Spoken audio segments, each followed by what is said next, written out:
Imagine this. You wake up feeling unwell. Your body feels heavy. Your thoughts are scattered. Before you can even understand what's happening, several people surround you. Strong hands grab your arms and legs. You're tied down to a hard wooden chair. Leather straps tighten around your chest, your wrists, your ankles. Someone leans close and calmly whispers, "Stay calm. We're treating you." What would your reaction be? Would your heart start pounding? Would panic flood your chest? Or would your mind slowly begin to break? This isn't a horror movie.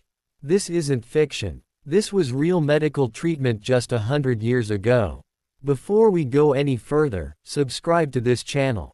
Not because we chase numbers, but because stories like this matter. We uncover the parts of history that were buried, ignored, or intentionally forgotten. If you care about truth, psychology, and the darker side of human progress, you need to be here. Now let's go back. A century ago, mental illness was not understood as a medical condition. There were no brain scans, no modern psychology, no trauma studies. When someone behaved differently, when they cried too much, screamed, resisted authority, or simply didn't fit into society, they were labeled dangerous, sinful, or insane.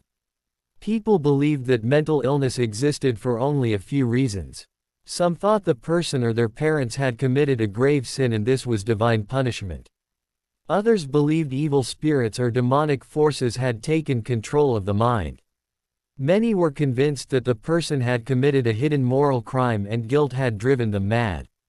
And some believed the patient was simply pretending, acting insane to gain attention or sympathy. These beliefs were not fringe ideas. They were widely accepted by society, families, and even doctors. Because of this, people weren't treated with care. They were treated with fear. Once someone was labeled mentally unstable, they were removed from society and placed into institutions known as asylums. These places were not designed to heal. They were designed to control. One of the most infamous tools used inside these institutions was what later became known as the crazy chair. The chair was not accidental. It was carefully engineered. It was made from thick, heavy wood so it wouldn't break no matter how violently the person struggled. Wide leather straps were attached at the wrists, arms, chest, waist, and legs. Once tightened, the patient could barely breathe, let alone move. The backrest was tall and rigid, forcing the spine to remain upright for hours. At the bottom, locking mechanisms secured the feet in place so kicking or escaping was impossible.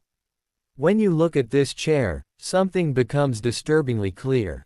This was not treatment. This was restraint. Doctors at the time justified its use by saying patients were violent, aggressive, or uncontrollable.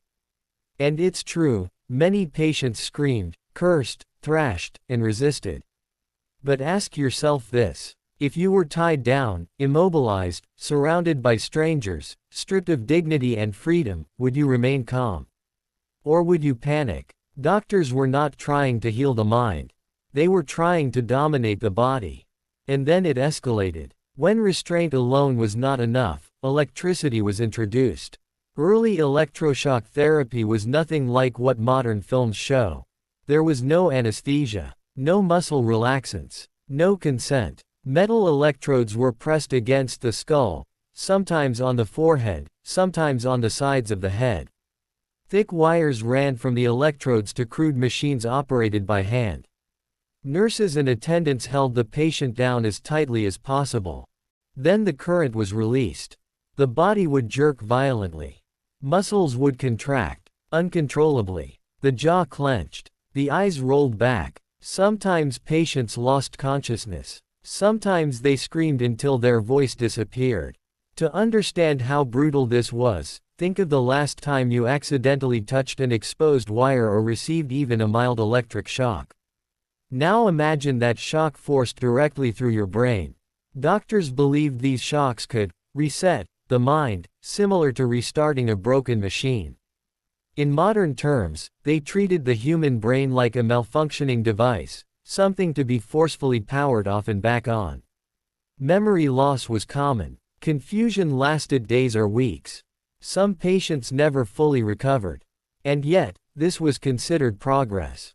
If electricity failed, cold was used. Patients who expressed suicidal thoughts or emotional instability were sometimes subjected to cold water immersion. They were placed into tubs filled with freezing water and held there against their will. The shock of cold was believed to interrupt dangerous thoughts. In some institutions, if patients resisted, physical force was used. There are documented cases of patients being struck with sticks or batons under the excuse of behavioral correction. Now pause for a moment. Imagine a completely healthy person being restrained, shocked with electricity, submerged in ice-cold water, and beaten when they resist. How long before that person develops fear? How long before anxiety turns into paranoia? How long before the mind begins to fracture? This is the bitter truth modern psychology now accepts. Even a mentally healthy human being can be driven into psychological collapse under such conditions. Which raises an uncomfortable question. How many people labeled insane were actually made insane by their treatment? As science advanced, so did understanding. Slowly, painfully, humanity began to realize that fear does not heal the mind. Control does not create stability. Violence does not restore balance. Modern psychiatry is built on a completely different foundation. Mental illness is now understood as a combination of brain chemistry, trauma, genetics, and environment. Treatment focuses on medication, therapy, conversation, and long-term support.